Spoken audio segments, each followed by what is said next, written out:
Ay, nako. May pumasok nga. Express naman. Ba't ba yun, Lodi? Mas okay na yun kaysa wala. Basta ako, okay sa puro food. Masarap. Parang ako. Sus!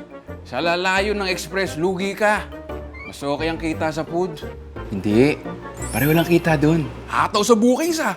Anong ginagawa mo, Paps? Di ko na tinitignan. Basta matik, on na lahat ng service type ko. Sige naman, pasok ng bookings. Gulat nga ako eh. Pareho kita ha. Minsan, higit pa. Ay! Sana all may booking. Sana all open. Bigyan ng booking yan!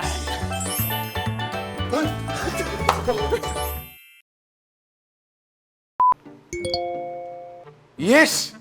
Booking ulit! Angas talaga ni Lodi.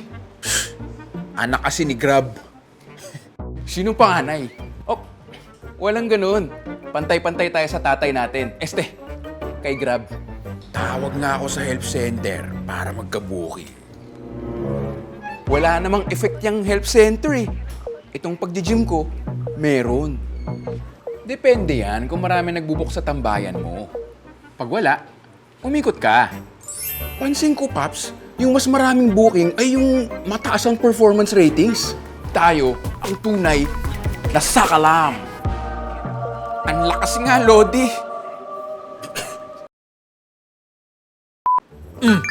Cancel. Hala, Paps, bakit? Layo eh. Huwag ka mag-cancel pag malayo o napababaan ka sa kita. Eh di, sa CS pa cancel. Di nakaka-Lodi yan. Pag ganyan gawain mo, budget tayo niyan sa CS. Baka di na sila mag-grab, di iyak tayo. Kung kailangan mo mag-cancel, siguraduhin mong valid. Yun naman pala. Pero huwag abuso. Suspension abot mo. Cancel ko na yung sinabi ko kanina. Cancel na rin natin yung pag-iyak mo.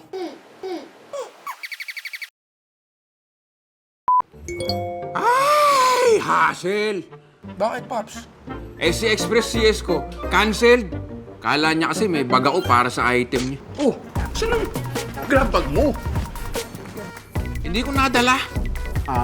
Wait, dapat lagi dala yun. Oh, pwede na palang mag-request si CS ng bag sa app, oh. Mas tiwala sila pag may bag. Mas secured kasi item, lalo na pag food. Bad shot ka pag nilagay mo with bag, pero fake news pala. Paano ako?